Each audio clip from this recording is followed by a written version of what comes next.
Hi, my name is Erin Fung, and I'm a member of the Lexington Philharmonic.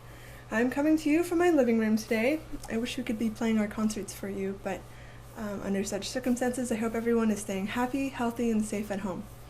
I'm here to talk to you today about my instrument, the clarinet. So the clarinet is a member of the woodwind family, in addition to the flute, the oboe, and the bassoon, and it is made out of grenadilla wood that comes all the way from Africa. It's also unique because it's a single reed instrument. So if you look closely there is my reed, which is made out of Arundo Donax cane, and it's fastened to my mouthpiece using this very fancy rose gold metal ligature that I have, but you could use like a shoelace or something like that. So if you've ever taken a blade of grass before and put it between your thumbs and blown on it to get that buzzing sound, the clarinet kind of works the same way. So as you blow across the reed, it vibrates against the mouthpiece and creates the sound of the clarinet. And as I move my fingers up and down the instrument, it alters the pitch, or changes how high and how low the sound is.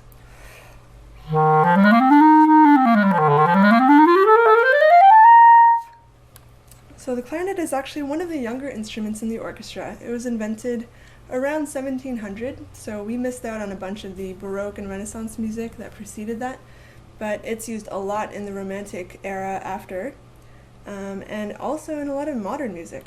So one of the things that I like the most about the clarinet is its ability to play in different styles and capture different characters.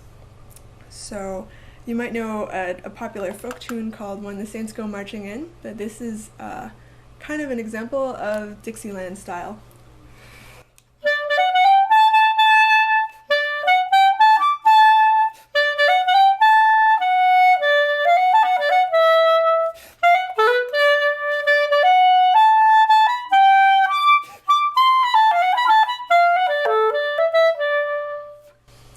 The clarinet is also used a lot in jazz. Some of you may have heard George Gershwin's Rhapsody in Blue, which features a big clarinet solo in the opening that has a smear or glissando in it. You'll know what I mean in a second.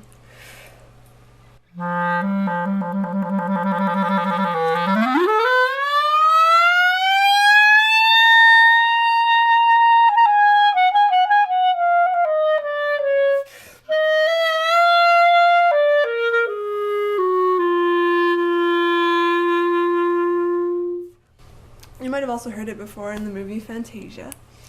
In addition to being able to play jazz and Dixieland, the clarinet does a lot of ethnic styles really well, and for instance is one of the solo instruments featured in klezmer music a lot. So that is from the Jewish culture. Here is a little snippet of the Mazel Tov song, which I first heard in the movie The Wedding Singer, and it was really iconic.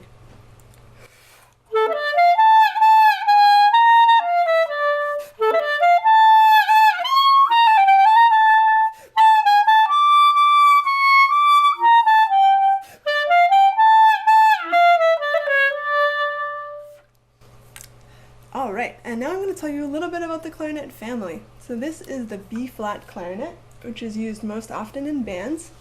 And I play another clarinet in orchestra pretty often as well, which is this A clarinet. If you look pretty closely, the A clarinet is just a little bit longer than the B-flat clarinet. So it doesn't quite look that way because it doesn't have the mouthpiece. But if you line it up there, you can see this is just slightly longer. So a good rule of thumb to remember is the longer and bigger the instrument, the lower the pitch. So I'm going to play something on the B-flat clarinet and then play the exact same fingering on the A clarinet so you can hear the difference.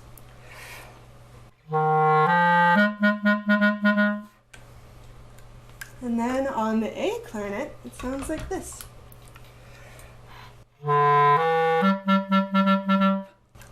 And then I have a couple other members of the clarinet family to show you here. So if we keep going with the bigger the instrument, the lower the sound idea, here is the bass clarinet, which is so big it barely fits in the window here. So if I play the same thing on the bass clarinet, it's kind of like the grandma shark. And finally, here is the E-flat clarinet, which you can see is definitely the smallest, kind of like the piccolo of the flute family, the smallest sopranino clarinet. So it sounds like this.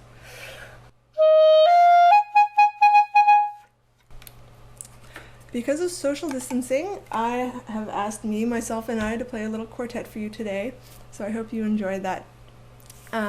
Before I go, though, I just want to say thank you so much for listening, and I hope everyone stays happy and healthy, and hope to see you at the orchestra again soon. Thank you.